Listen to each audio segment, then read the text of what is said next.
Class 12th physics, wave optics. आज हम बेटा पढ़ते हैं वेव ऑप्टिक्स में आइंस्टाइन फोटो इलेक्ट्रिक इफेक्ट, या फिर इसका एक और नाम है आइंस्टाइन फोटो इलेक्ट्रिक इक्वेशन। ठीक है, होता क्या है बहुत ध्यान से आपको समझना है। इससे पहले आपको कुछ हम बताते हैं बेसिक पॉइंट्स, यहाँ पर कुछ सिंबल्स बता रहे हैं आपको। ठीक है, बेसिक पॉइंट्स में कुछ यहाँ पर सिंबल आपको दिखा रहे हैं। आपने पढ़ा होगा एच, स्मॉल एच को हम बोलते हैं Planck's constant. Planck's constant small H होता है। ठीक है, इसकी वैल्यू होती है 6.6 क्रॉस 10⁻⁻34 जूल इंटू सेकेंड। उसके बाद पढ़ना हम लोग को न्यू, वी बनता है ना, वी के फॉर्म में बनता है। ये एक पार्ट थोड़ा ऊपर होता है, इसको पढ़ते हैं न्यू पढ़ते हैं, और इसका मतलब होता है फ्रीक्वेंसी। इन सब का यहाँ पर इस्तेमाल होगा। ठीक है, और इसको हम लोग हर्ट्ज में ध्यान देते हैं। ठीक है ना। अच्छा, यहाँ पर एक और सिंबल आएगा न्यू नॉट। अभी हम यहाँ पर न्यू नॉट को केवल आपको नेमिंग करके दिखाएंगे यहाँ पर कि न्यू नॉट यहाँ पर होता क्या है और इसको हम लोग कहते क्या है, लेकिन बाद में इसको हम लोग अच्छे से अलग टॉपिक में एक्सप्लेन करेंगे। ठीक है, कि न्यू नॉट कैसे हमें न्यू नॉट को यूज करना है और कैसे हमें न्यूमेरिकल्स में मालूम करना है कि न्यूमेरिकल्स में हमें न्यू नॉट दे रखा है। तो न्यू नॉट और न्यू दोनों ही फ्रीक्वेंसी हैं, बस थोड़ा सा न्यू नॉट और न्यू में अंतर होता है, आपको यह हम बता देंगे टॉपिक में। ठीक है, तो न्यू नॉट यहाँ पर क्या है, न्यू नॉट यहाँ पर है थ्रेशोल्ड फ्रीक्वेंसी, थ्रेशोल्ड फ्रीक्वेंसी। ठीक है, और इसको भी बेटा हम लोग हर्ट्ज में ही मेजर करते हैं। ठीक है, इन सब का यहाँ पर काम पड़ेगा। अच्छा, उसके बाद से आइंस्टाइन जी के नाम यहाँ पर देखिए, आइंस्टाइन जी के नाम के अकॉर्डिंग आपको बता रहे हैं हम आइंस्टाइन थ्योरी क्या थी।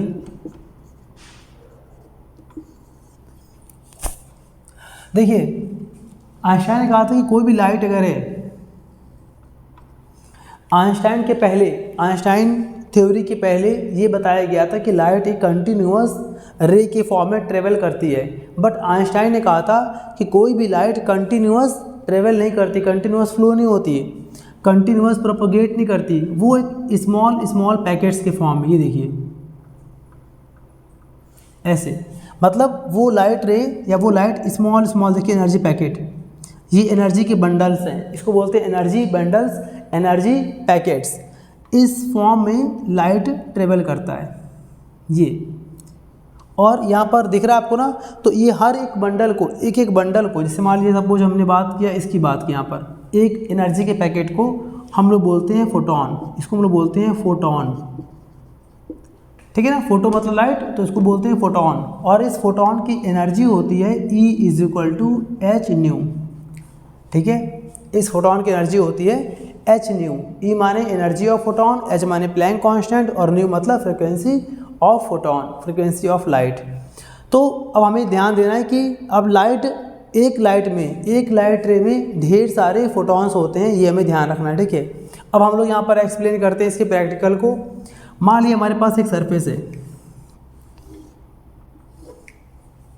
मान लिया हमारे पास यहाँ पर है कोई मेटल का सरफेस है, ये मान लिया हमारे पास मान लिया हमने कि यहाँ पर हमारे पास एक सरफेस है, मेटल सरफेस है। ठीक है, यहाँ पर इसका नाम लिख लिया हमने, this is a metal surface. ठीक है, और इसमें ढेर सारे इलेक्ट्रॉन्स हैं।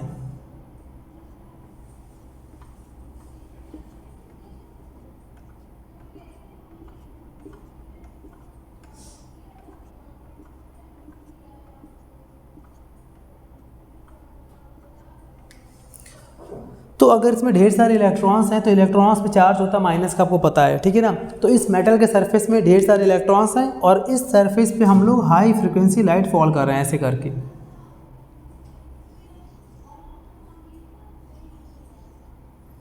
ठीक है, इस सरफेस पे हम लोग यहाँ पर हाई फ्रीक्वेंसी लाइट फॉल करते हैं। यहाँ लिख दे रहा हूँ मैं, यहाँ पर इसका नाम क्या है, हाई फ्रीक्वेंसी लाइट। ठीक है, तो अगर ये हाई फ्रीक्वेंसी लाइट है तो इसमें कई सारे फोटॉन्स होंगे, ये देखिए ऐसे करके यहाँ पर ढेर सारे क्या होंगे, फोटॉन्स होंगे ना। तो जैसे मान लिया हमें ये फोटॉन्स हैं, यहाँ पर ये फोटॉन्स है, मान लीजिए ऐसे करके ये मेरे पास मान लीजिए फोटॉन है, तो इसमें ढेर सारे फोटॉन्स यहाँ पर फॉल होंगे ना। तो जैसे ही कोई फोटॉन हमारे मेटल सरफेस पर फॉल होता है, उस मेटल सरफेस का कोई भी एक इलेक्ट्रॉन, सपोज मान लिया ये एक इलेक्ट्रॉन इसकी एनर्जी को एब्जॉर्ब कर लेगा। अच्छा, इस फोटॉन के पास एनर्जी क्या थी बेटा, इसके पास एनर्जी थी E=h²। ये इस वाले फोटॉन के पास एनर्जी थी, ये फोटॉन हमारे पास, ये मैं यहाँ पे लिख दे रहा हूँ, ये हमारे पास क्या है, ये हमारे पास फोटॉन है, ठीक है ना। तो इस फोटॉन के पास एनर्जी कितनी थी, h², और ये फोटॉन की एनर्जी पूरी तरह से मेटल सरफेस के अंदर के किसी भी एक इलेक्ट्रॉन द्वारा, कोई भी एक इलेक्ट्रॉन इस पूरे एनर्जी को एब्जॉर्ब कर लेता है, ठीक है, इसने एब्जॉर्ब कर लिया। अब इस इलेक्ट्रॉन के पास एनर्जी कितनी आ गई, अब इसके पास एनर्जी आ गई है h², अब इसके पास एनर्जी आ गई है h², ठीक है। अब ये क्या करेगा, अब ये इलेक्ट्रॉन जिसके पास पहले से एनर्जी आ चुकी है h², इस एनर्जी को ये दो भाग में, दो पार्ट में वेस्ट करेगा, दो पार्ट में यूज करेगा, ठीक है। पहला पार्ट क्या होता है बेटा, पहला पार्ट होता है सरफेस के अंदर से सरफेस तक, ये सरफेस है ना, ये मेटल का सरफेस है, ठीक है, मान लीजिए मेटल है और ये हमारे पास मेटल का सरफेस है, मेटल सरफेस। तो h² का जो पहला पार्ट है, मतलब मैं लिख रहा हूँ पहला part, first part of h², first part of h² का मतलब फोटॉन की एनर्जी। इस h² का पहला पार्ट वो यूज करता है मेटल सरफेस के अंदर से सरफेस तक आने में।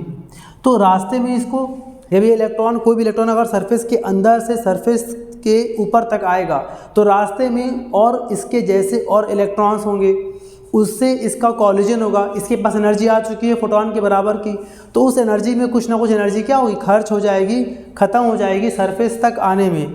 तो सरफेस के अंदर से सरफेस तक आने में जो भी वर्क करना पड़ता है, उस वर्क को हम लोग बोलते हैं वर्क फंक्शन, W बोलते हैं।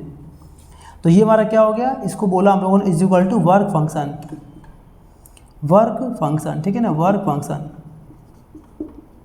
सिंबल इसका होता है W।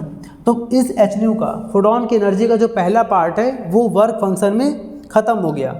दूसरा पार्ट कहाँ खर्च होता है, h² में से W को लेस कर दीजिए, जो बचेगा उसका यूज हो यहाँ पर इलेक्ट्रॉन। अब यहाँ पर इलेक्ट्रॉन पहुँच चुका है, तो यहाँ पर फ्रीली मूव करेगा, बहुत स्पीड से बाहर जाएगा, यहाँ पर कुछ और कॉलिजन करने के लिए नहीं है। तो यहाँ पर वो दूसरी पार्ट की बात करें तो वो काइनेटिक एनर्जी के फॉर्म में अपनी एनर्जी को वेस्ट करता है। तो यहाँ लिख दे रहा हूँ मैं यहाँ पर second part, second part of h² is equal to kinetic energy of electron, kinetic energy of photo electron.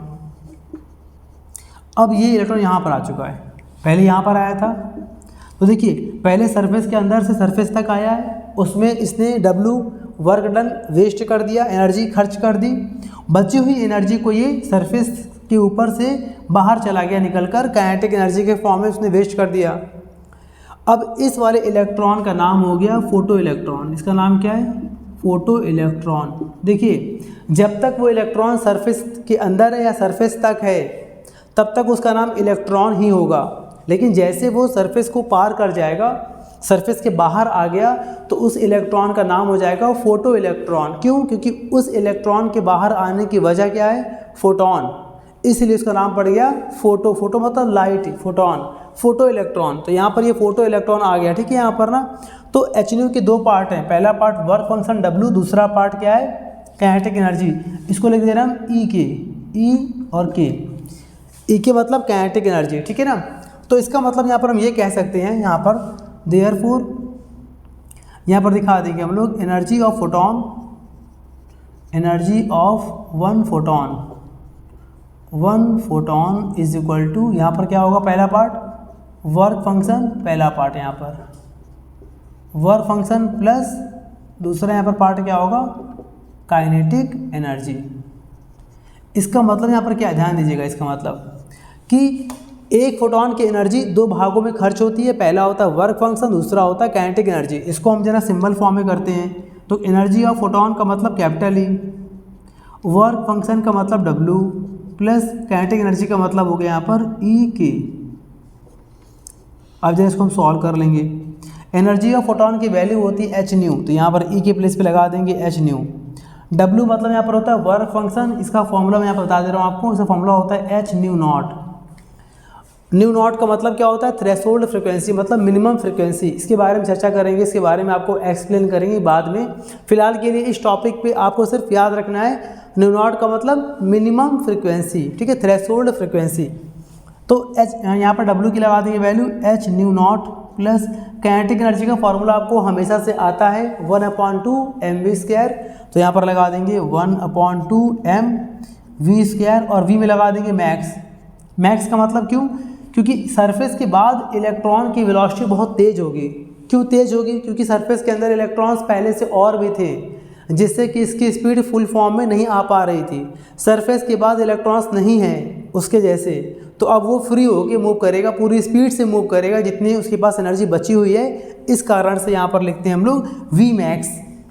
आमतौर पे ये v² ही लिखा है, 1/2 mv², बस यहाँ पर v के नीचे आपको सफिक्स में मैक्स दिखा देना है, ठीक है। उसके बाद यहाँ पर देखिए एच न्यू, ये प्लस में है, यहाँ पर लाएंगे LHS में तो आ जाएगा माइनस में, H nu naught is equal to यहाँ बचेगा 1/2 mv², और उसके बाद दोनों में कॉमन है एच, यहाँ क्या बचेगा हमारे पास nu minus nu naught is equal to 1/2 mv², और यहाँ लगा देंगे हम लोग मैक्स। तो ये पूरा हमारा हो गया आइंस्टाइन फोटो इलेक्ट्रिक इफेक्ट या फिर आइंस्टाइन फोटो इलेक्ट्रिक इक्वेशन। तो अगर इसको जरा इस पूरे को जरा हम समराइज करें तो कैसे बताएंगे कि जब भी हमारे पास कोई मेटल सरफेस होता है, तो किसी भी मेटल सरफेस के अंदर ढेर सारे इलेक्ट्रॉन्स होते हैं। देख लीजिए यहाँ पर आप, ढेर सारे इलेक्ट्रॉन्स होते हैं, और जब हम उस सरफेस पर हाई फ्रिक्वेंसी लाइट फॉल करते हैं तो उस लाइट में ढेर सारे फोटॉन्स होते हैं। किसी भी एक फोटॉन की एनर्जी मेटल सरफेस के अंदर का कोई एक इलेक्ट्रॉन पूरी तरह से एब्जॉर्ब कर लेता है। एब्जॉर्ब करने के बाद वो अंदर जो इलेक्ट्रॉन रहता है वो अपने आप में एक्साइट हो जाता है, उसके पास अब ढेर सारी एनर्जी आ चुकी होती है एक फोटॉन के बराबर की। उस एनर्जी को वो दो रूपों में खर्च करता है, दो भाग में खर्च करता है, दो पार्ट में। पहला पार्ट होता है बेटा वर्क डन, यानी वर्क फंक्शन, सरफेस के अंदर से सरफेस तक आने में जो वर्क डन होता है उसे बोलते हैं, ठीक है। हम लोग डायग्राम आपको दिख रहा है पीछे। और दूसरा पार्ट इसका होता है काइनेटिक एनर्जी के फॉर्म में। ये देखिए, इसका मतलब यहाँ पर क्या हुआ कि एक फोटॉन की एनर्जी को दो भागों में खर्च किया गया है, वर्क फंक्शन और काइनेटिक एनर्जी। इसका मतलब कि energy of one photon is equal to work function plus kinetic energy. तो हमने देखिए यहाँ पर लिख दिया है, यहाँ पर लिख दिया हम लोगों ने energy is equal to work function plus kinetic energy. तो W की वैल्यू पुट कर देंगे एच न्यू नॉट, E की वैल्यू पुट कर देंगे 1/2 mv², दोनों में से हम लोग कॉमन ले लेंगे, कॉमन लेके सॉल्व कर लेंगे, हमारा आंसर आ जाएगा, ठीक है ना। तो ये पूरा टॉपिक हमारा आइंस्टाइन फोटो इलेक्ट्रिक इफेक्ट यहाँ पर खत्म हो रहा है। इसको प्रॉपरली नोट्स के साथ आप स्क्रीनशॉट ले लीजिए, इसे प्रैक्टिस कर लीजिएगा। इसके बाद आपको मिलते हैं अपने नेक्स्ट वीडियो में।